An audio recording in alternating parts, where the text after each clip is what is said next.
Hi hello friends, అందరికీ నమస్కారం అండి.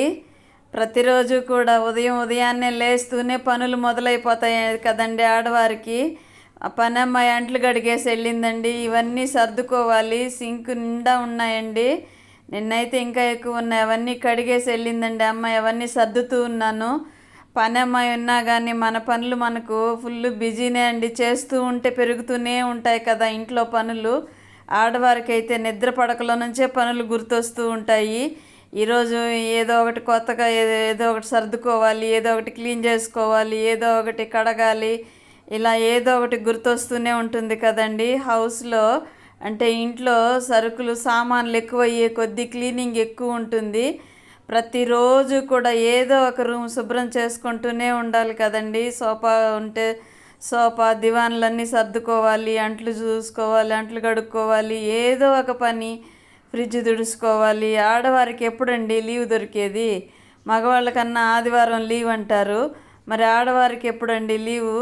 హాలిడే ఎప్పుడు ఇస్తారు? మరి మనకై మనం తీసుకొని ఆరోగ్యం పూర్తిగా బాగలేదంటే పడుకోవాలన్నా కుదరదు. ట్యాబ్లెట్ ఏదో ఒకటి పెయిన్ కిల్లర్ వేసుకొని మళ్ళీ రొటీన్గా పని చేసుకోవాల్సిందే కదా మనము. అంతే కదండి. ఆడది అంటే స్త్రీ మరణించే వరకు ఏదో ఒక పని చేసుకుంటూనే ఉండాలి. మన జీవితాన్ని ఇలా తయారు చేసుకునేసామండి.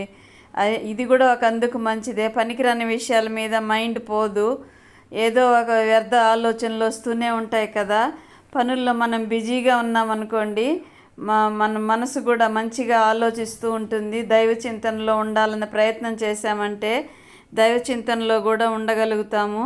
పనులు లేవు అనుకోండి, మనం గమ్ముగా ఉన్నాము అంటే ఏదో ఒక పనికిరాని చింతన అంటే ఆలోచన, అది ఇట్లా ఇది ఇట్లా వాళ్ళు ఇట్లా వీళ్ళు ఇట్లా ఏదో ఒక ఆలోచన వస్తూ ఉంటుంది. నాకైతే నేను ఏదో ఒక పని కల్పించుకొని చేస్తూ ఉంటాను. మరీ ఆరోగ్యం బాగలేదంటే మాత్రము పడుకునేస్తానండి. ఒక రోజంతా ఫుల్గా పడుకునేస్తాను. అంటే సయాటికా ప్రాబ్లం ఉంది కదండి, అప్పుడప్పుడు బాగా ట్రబుల్ చేస్తుంది. ఎక్కువ స్ట్రెయిన్ అయ్యానంటే బాడీ కంట్రోల్లో ఉండదండి. ఇంకా ఆ బాధ భరించలేక ఎక్కువసేపు పడుకునేస్తూ ఉంటాను. గిన్నెలు సర్దేశానండి. ఇక్కడ ఇంకా బొరుగులు ఉప్మా చేయాలి. స్టవ్ బండ మీద అంతా ఖాళీ చేయాలని గిన్నెలు సర్దాను. అదిగోండి బొరుగులు ఉప్మా ఈరోజు టిఫిన్. మా టిఫిన్ మీరేం చేశారు టిఫిన్ ఈరోజు? నేనైతే బొరుగులు ఉప్మా చేశాను. మిక్చర్ ఉంది, అది కాంబినేషన్తో తినేస్తారులే అని. మా ఇంట్లో ఎక్కువగా బొరుగులు ఉప్మా చేస్తే మా చిన్న అబ్బాయి బజ్జీలు చేయమంటాడండి. బజ్జీలు చేసే ఓపిక లేక నాకు మిక్చర్ ఉంది తినేయరా అని చెప్పాను. ఇష్టం ఉంటే తింటారు, లేదంటే ఏదో ఒకటి దోశ ఇడ్లీని ఏదో ఒకటి వెరైటీ అనేది ప్రతిరోజు టిఫిన్ అయితే ఉండాల్సిందేనండి. ఏదో ఒకటి చేసి పెడుతూనే ఉండాలి. పెరుగన్నం అయితే పిల్లలు ఇద్దరూ తినరండి. అంటే రాత్రిళ్ళు తోడుపెట్టి ఉదయాన్నే తింటాం కదా గంజన్నము, అది అలాంటిది. ఇంక మేమిద్దరం అయితే ఏదో ఒకటి తినేస్తాము. మా అమ్మాయి అయితే అంటే కోడలు అంటే ఏదన్నా సరే అడ్జస్ట్ అవుతుంది అమ్మాయి. మరి పిల్లలకైతే తప్పనిసరిగా వాళ్ళందరూ ఉన్నారంటే టిఫిన్ అయితే తప్పనిసరిగా ఉండాలి. వాళ్ళ అమ్మమ్మ వాళ్ళ ఇంటికి వెళ్ళి ఉన్నారండి. ఈరోజు వచ్చేస్తారు, ఈరోజు ఈవినింగ్ అంతా కూడా. నేనైతే బొరుగులు ఉప్మా చేస్తూ చిన్న వీడియో పెడుతున్నాను. ఇంకా వీడియోలకైతే ఇంకా పని అమ్మాయింది కదా, పని చేసేసి వెళ్ళిపోతుంది. వీడియోలకైతే మ్యాటర్ ఏమీ లేదనేసి మొన్న వీడియో పెట్టలేదు కదండి.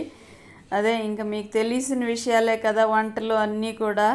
నాకంటే కూడా మీరే అన్నీ బాగా చేస్తూ ఉండొచ్చు, కొత్త కొత్త రకాల వంటలు అన్నీ కూడా. మేమంతా కూడా ఓల్డ్ కదండి, మీరందరూ న్యూ ట్రెండ్, కొత్త వంటకాలన్నీ ప్రయోగాలు చేస్తూ ఉంటారు. మాకైతే అన్ని పాతకాలం వంటలే కదా తెలిసినవి.